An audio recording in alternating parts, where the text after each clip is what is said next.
ఎంత కష్టంలో ఉన్నవాడైనా సరే అమ్మవారిని తలుచుకుంటే రక్షింపబడని వాడు ఉండడు. నేను ఎక్కడో గుంటూరులో ఉంది ప్రసాద్ బాబు గారు చెప్పాను. నేను మీరు నమ్మండి నమ్మపోండి, నేను ఏమీ అబద్ధం చెప్పట్లేదు, మీతో పరమ సత్యం చెప్తున్నాను. ఒకరోజు రాత్రి నిద్రపోవడానికి వెళ్ళిపోతుంటే ఫోన్ మోగింది. అయ్యి బాబోయ్, ఇప్పుడు ఎత్తితే ఒక్కొక్కరు 45 నిమిషాలు మాట్లాడుతుంటారు. అందుని భయం రాత్రి పడుకోవడానికి వెళ్లే ముందు ఫోన్ ఎత్తడం అంటే. ఎత్తనా వద్దా అని ఆలోచించి సరే చూద్దామని ధైర్యం చేసి ఎత్తితే ఎవరో ఒక ఆవిడ ఏడుపు మొదలెట్టింది ఫోన్లో. ఏడుపు మొదలెడితే బాబు ఇదేంటి ఏడుస్తున్నారు ఈవిడెవరో అని. నేను అమ్మ మీరు సంభాళించుకుని మాట్లాడండి, మీరు ఎవరికి చేద్దామని అసలు ఫోన్ చేశారు అని అడిగా. అంటే ఏదైనా దుర్వార్త ఎవరికో చేయబోయి నాగం చేసేసిందేమో అని. అంటే ఆవిడ చాగంటి కోటేశ్వరారు ఇల్లేనా అండి? అమ్మా నేనే. అయితే మీరు ఎందుకు దుఃఖపడుతున్నారు, మీరెవరు అసలు, ఎందుకు నాకంత దుఃఖంతో ఫోన్ చేస్తున్నారు అని అడిగారు. అడిగితే ఆవిడ అన్నారు, కోటేశ్వరారు నేను ప్రస్తుతం హైదరాబాద్లో ఉన్నాను, నేను ఎప్పుడో ఎక్కడో మీరు ప్రసంగం చేస్తుండగా విన్నాను. అకస్మాత్తుగా మా వారు అన్నం తింటూ టేబుల్ మించి కింద పడిపోయారు. టేబుల్ మించి అంటే కుర్చీలోంచి కింద పడిపోతే ఆయన ఆసుపత్రికి తీసుకెళ్ళాం.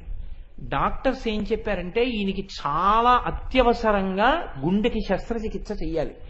ఏవో మూసుకుపోకూడనంత రీతిలో ఆయన గుండె కవాటములు మూసుకుపోయి ఉన్నాయి, ఉత్తర క్షణం తీసుకెళ్ళమన్నారు.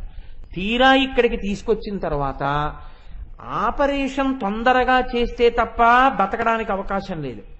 ఆపరేషన్ చెయ్యడానికి వీలు లేనంత రీతిలో ఇతర రుగ్మతలు కొన్ని ఉన్నాయి, షుగర్ లాంటివి. ఇప్పుడు ఆయన బతుకుతాడా బతకడా ఆయన ఉన్న స్థితిలో అన్నది మేము చెప్పడం కష్టమని ఆయన్ని లోపలికి తీసుకెడుతున్నారు. పిల్లలు ఇంకా కన్యాదానం చెయ్యవలసిన స్థితికి వచ్చి ఉన్నారు, మేము కన్యాదానం చెయ్యాలి. ఈ స్థితిలో నాకు ఏమీ తోచక మీకు ఫోన్ చేశాను. మీరు నాకేమైనా ఉపశాంతి కలిగే మాటలు చెప్పగలరు. నాకు తెలుసు మీరేం మా ఆయన ప్రాణం పోయలేరు, నేను అటువంటి కోరికతో ఫోన్ చేయలే. ఆయన ఆపరేషన్ జరిగి తిరిగి వచ్చే వరకు నా మనస్సు పూనికతో పట్టుకుని ఇది ఉన్నది అని నమ్ముకోవడానికి ఏదైనా ఉందా, ఒక్క మాట నాకు చెప్తారా? నేను అది నమ్ముకుని అది నన్ను రక్షిస్తుంది అని నమ్ముకుని చదువుకుంటాను. ఆ తర్వాత ఎలా ఉండనివ్వండి, మీరేం చేయగలరు, ఒక్క మాట నాకేమైనా చెప్తారా అని అడిగారు ఆవిడ. నాకు ఆ తల్లి కోరిక చాలా సమంజసంగా అనిపించింది. యథార్థంగా మీకు చెప్తున్నాను, నాకు కూడా ఏం చెప్పాలో అర్థం కాలేదు. అలా ఏం రెడీ రకమారుగా దీనికి ఇలా చెప్పని సమాధానాలు ఉండవు లోకంలో.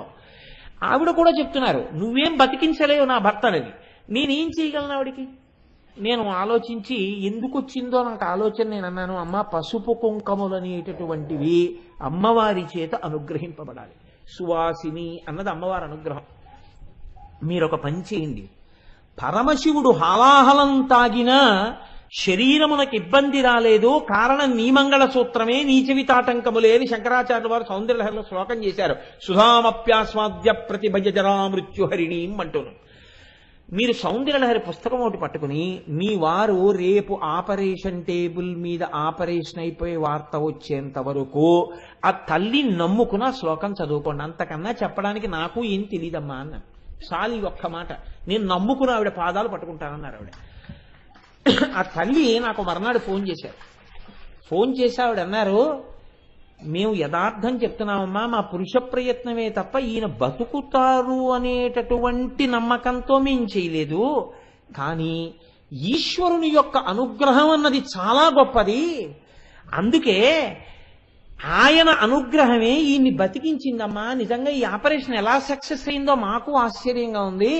మీ ఆయన బతికారు తల్లి, నీ పసుపు కుంకాలు నిలబడ్డాయన్నారు డాక్టర్లు. నేనైతే ఏం నమ్ముతున్నానంటే డాక్టర్లు కూడా ఆ అమ్మవారి చేతి ఉపకరణములై నా పసుపు కుంకములు నిలబడేటట్టుగా ఆయనకి ఉన్న రుగ్మతని తీయగలిగినటువంటి ఆ బుద్ధి నైపుణ్యమును అమ్మవారు వారి యందు ప్రచోదనం చేసి నా భర్త నాకు దక్కేటట్టుగా ఆ వైద్యులే సాక్షాత్ అమ్మవారి స్వరూపులై నా కంటెదుట నిలబడి నన్ను కాపాడారని చెప్పి నేను నమ్ముకుంటున్నానండి.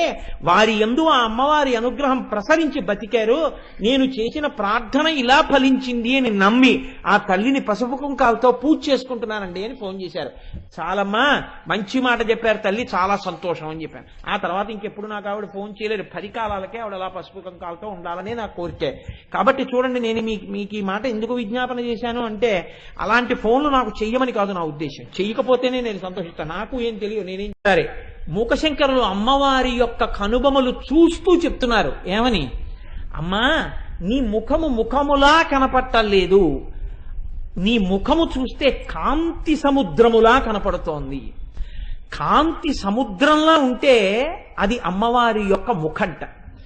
సముద్రం అనేటప్పటికీ మీరు ఆలోచించండి, సముద్రం గాంభీర్యమునకు చిహ్నం. సముద్రంలో ఎప్పుడూ కెరటములు లేచి పడుతుంటాయి. బయట పెద్ద కెరటాలు ఉంటాయి, లోపల చిన్న చిన్ని కెరటాలు ఎప్పుడూ కదులుతుంటాయి. ఎప్పుడు ఏదో ఘోషగా ఉంటుంది. నిత్య చైతన్యమునకు సముద్రము ఆలవాలమై ఉంటుంది. అలా ఆ కన్నులను ఆ సముద్రాన్ని నమ్ముకుని ఎంతమందో ఉంటారు. ఆ సముద్రం అడుగున పగడాల దగ్గర నుంచి అన్ని దొరుకుతాయి.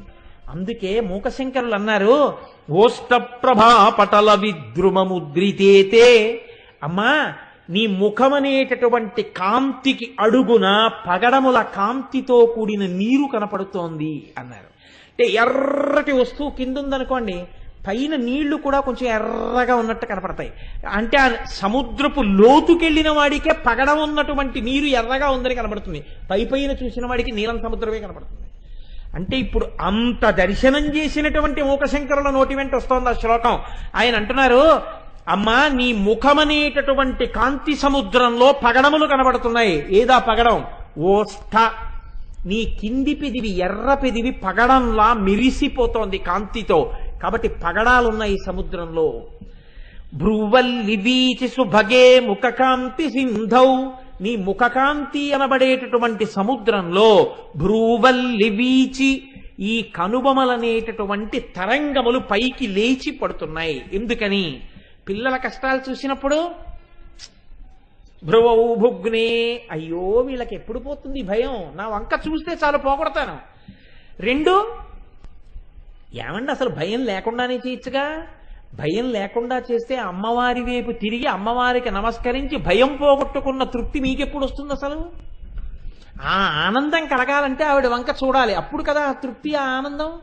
కాబట్టి ఇప్పుడు భ్రువల్లి వీచి, సృష్టి స్థితి లయ అనుగ్రహం తిరోధానం జరుగుతున్నాయంటే ఆ కనుబొమలు లేచి పడుతున్నట్లేగా. కాబట్టి పైకి లేచి పడే ఆ కనుబొమలే ఆ కాంతి సముద్రమునందున్నటువంటి కెరటములు. ఎలాగా నిజంగా ఎంత తత్వదర్శనం చేశారో చూడండి మూకశంకరులు అని ఆయన అంటారు. కామాక్షి వారి భరపూర నలంబమాన కాళంబువాహ సరణిం లభతే కటాక్ష. కటాక్షము అన్న మాటకు అర్థం ఏమిటంటే, ఇలా చూసిన చూపుని కటాక్షం అనరు. ఇలా చూసిన చూపు మనం తట్టుకోలేం కూడా. అమ్మవారు అనుగ్రహించాలంటే కటాక్షమును మనం ఎందు వర్షిస్తుంది. కటాక్షము అంటే కడగంటి చూపు. అందుకే శంకరాచార్యులు వారి సౌందర్యలహరి చేస్తే కటాక్ష వీక్షణ ఐశ్వర్య అంటారు. కటాక్ష వీక్షణమే ఐశ్వర్యం. కటాక్షం అంటే ఇలా చూడక్కర్లేదు, ఎప్పుడూ గమనించడం. ఈ వస్తువుని జాగ్రత్తగా చూసుకోవాలి అనుకుంటే ఏం చేస్తాం? ఇప్పుడు నాకు ఈ పూలదండ మీద చాలా నచ్చింది అనుకోండి, ఉపన్యాసం చెప్తూ చెప్తూ ఇది ఉందో ఎవరన్నా పట్టుకుపోయారో అనుకున్నాను అనుకోండి, ఇలా చూస్తూ చూస్తూ అలా ఒకసారి చూస్తూ ఉంటాను. అలా చూసుకుంటున్నాను అనుకోండి, కటాక్షం ప్రసరిస్తోంది అనమాట. అంటే ఈ కడగంటి చూపుతో చూస్తున్నాను. ప్రత్యేకంగా రెండు కన్నులను ఒక చివరికి తెచ్చి ఆ చివరి నుంచి పడుతున్నటువంటి లేశమైన దృష్టి చేత చూడడంలో నిజమైన నా ప్రేమ ఉంది. ఇలా చూడడంలో యాదృచ్ఛికమైన చూపు ఉంది. ఒక్కొక్కసారి సభకి ఎవరొచ్చారో కూడా గుర్తుండదు, లోపల విషయం మీద గుర్తుంటుంది. ప్రత్యేకం చూస్తున్నాను అనుకోండి, వెతికి ఆ ఇష్టమైన వస్తువు ఉందనుకోండి, ఇలా చూస్తున్నా అని ఒకసారి అలా అలా చూసుకుంటూ ఉంటాం. అలా చూసుకుంటుంటే కటాక్షం అనమాట. కడగంటి చూపులు పడుతున్నాయి. ఆ కడగంటి చూపు ప్రేమకి చిహ్నం. ఈ కడగంటి చూపు ఏమిటో తెలుసా అమ్మా? నీ కారుణ్యాన్ని మాకు పట్టుకుని వచ్చేటటువంటి మేఘం వేళ్లాడుతోందా రూపంలో అన్నారు మూకశంకరులు. నువ్వు ఇలా అన్నప్పుడల్లా మా మీద వచ్చి పడేటటువంటి కారుణ్యమనేటటువంటి నీటితో కూడిన మేఘం అది ఎందుకు ఇక్కడ వేలాడుతోంది చివర అంటే, ఈ కళ్ళల్లో ఉన్న కాంతి దీప్తి మమ్మల్ని రక్షించగలిగిన శక్తిని అది తాగి పట్టుకొచ్చి ఈ చివరి నుంచి మా మీద వర్షిస్తుంది. మేఘం ఎంత అపేక్ష లేకుండా వచ్చి వర్షిస్తుందో నీ కటాక్షం అనేటటువంటి మేఘం కూడా మా మీద అలాగే వర్షిస్తోందమ్మా. అందుకని నీ కనుబొమలు అందులో నిత్య చైతన్యమునకు సూచికలై పైకి లేచి పడుతున్నటువంటి తరంగములు అన్నారు. ఒక్కొక్క మహానుభావుడు ఒక్కొక్కలా దర్శనం చేసి తరించిపోయారు. కాబట్టి ఏ కోణంలో చూసినా అమ్మవారి యొక్క కనుబొమల దర్శనం మీ భయమును పోగొట్టగలిగినటువంటి శక్తి కేంద్రములు. కాబట్టి భువన భయ భంగవ్యసనిని అటువంటి తల్లి కనుబొమలను మనస్సునందు దర్శనము చేసి చరితార్థులమయ్యేటటువంటి అనుగ్రహాన్ని నిర్హేతుక కృపగా ఆ తల్లి మన యందు వర్షించుగాక.